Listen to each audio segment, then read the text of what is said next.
반갑습니다. 한 주간을 시작하는 월요일입니다. 사무엘 하는 세 구분할 수 있습니다. 1장부터 12장은 다윗의 이김, 13장부터 20장은 다윗에 대한 반란, 21장부터 24장은 부록이라고 할 수 있습니다. 따라서 21장 이후는 시간적 순서에 따른 기록으로 보이지 않습니다. 오늘 본문도 언제인지 특정할 수 없지만 3년의 기근으로 다윗 왕은 하나님께 기도하였습니다. 하나님께서는 사울이 기브온 사람들을 죽인 것 때문에 흉년이 발생하였다라는 것이죠.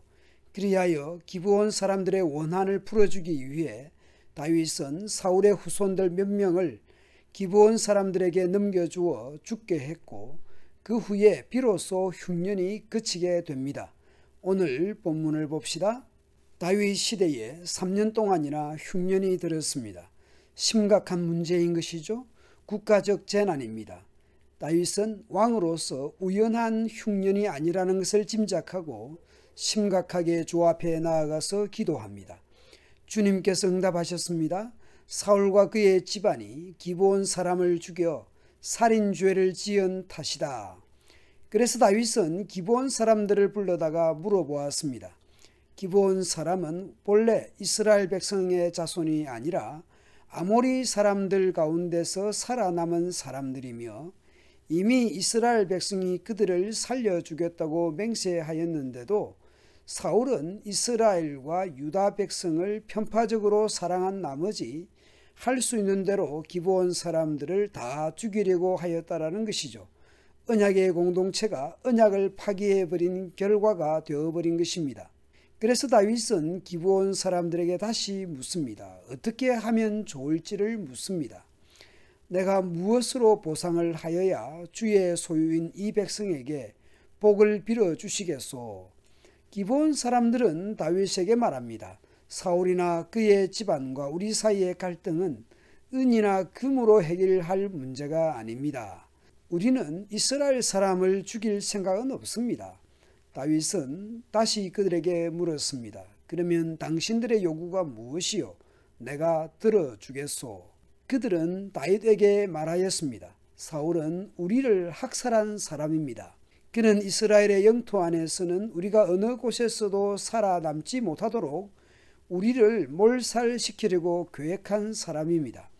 그의 자손 가운데서 남자 7명을 우리에게 넘겨주시기 바랍니다. 그러면 주께서 택하신 왕 사울이 살던 기브아에서 우리가 주 앞에서 그들을 나무에 매달겠습니다. 왕이 약속했습니다. 내가 그들을 넘겨주겠소. 다윗은 고민을 했을 것입니다.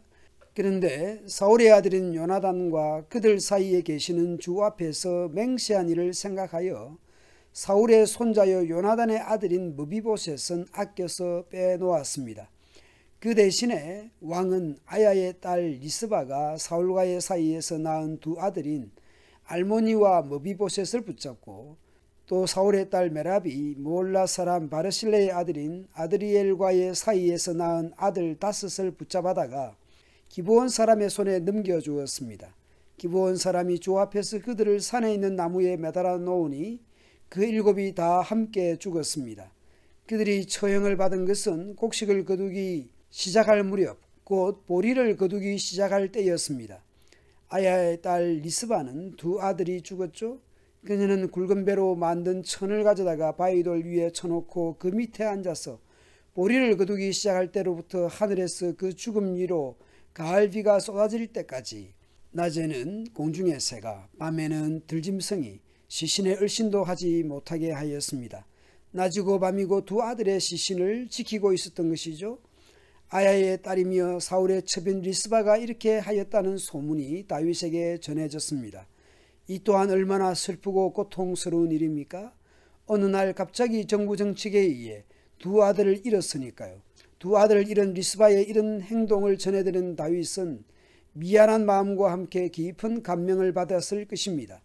그래서 다윗은 사울과 요나단의 장례를 치러주었던 길르앗의 야벳으로 가서 사울의 뼈와 그의 아들 요나단의 뼈를 그 주민에게서 찾아왔습니다. 다윗이 이렇게 사울의 뼈와 그의 아들 요나단의 뼈를 거기에서 가지고 올라오니 기브온 사람들의 요구에 의해 나무에 매달아 죽인 7명의 뼈와 사울의 뼈와 그의 아들 요나단의 뼈와 함께 베냐민 지파의 땅인 셀라에 있는 사울의 아버지 기스의 무덤에 합장을 하였습니다. 비록 선대왕의 잘못으로 그 후손들이 죗값을 대신 져야 했지만 또 그 아들들을 잃은 어미의 심정을 그렇게라도 위로하는 다윗입니다.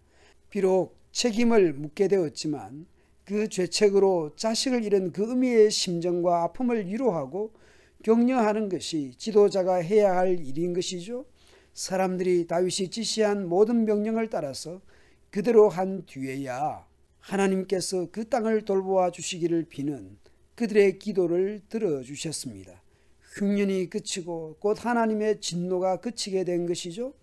언약 공동체의 지도자가 언약한 것을 파기할 때 그 고통과 진노는 전체 공동체가 감당해야 할 것입니다. 죄로 인해 하나님께서 진노하시고 그래서 고통할 수밖에 없는 경우도 있을 것입니다. 물론 모든 자연재해가 죄와 하나님의 진노가 원인이라고 할 수는 없을 것입니다. 그러나 때로는 나의 인생에 우리 공동체에 커다란 위기와 재난이 닥쳐왔을 때에 돌아보아야 할 것입니다. 하나님 앞에 회개해야 할 일은 없는지, 혹시라도 하나님 앞에 회개하지 않은 죄가 없는지 돌아보아야 할 것입니다.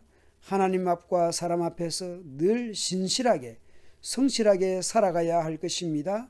혹시 잘못했을 때 회개하며 관계를 회복해 가야 할 것입니다.